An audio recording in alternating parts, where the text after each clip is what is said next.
Okay, this is the PowerJack 1200. This is the 50 to 100 volt DC input version, 110 volt output. And basically what this guy is, this is the big one that everybody's been trying to get that's very hard to find.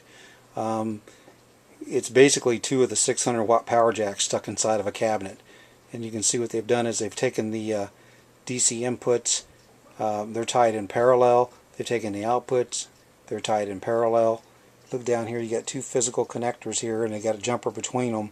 There's two outlets on the output. You only really need to connect up one because they're tied in parallel internally. There's one other video out there where a guy was stating that the fans come on in sequence.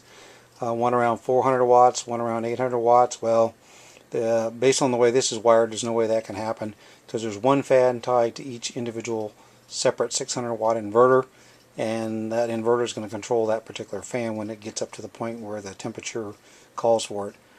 In the middle here, these two little daughter boards, I believe that is the circuit that modifies the circuitry on the board as far as accepting 50 to 100 volts input opposed to the 28 to 62 volts input.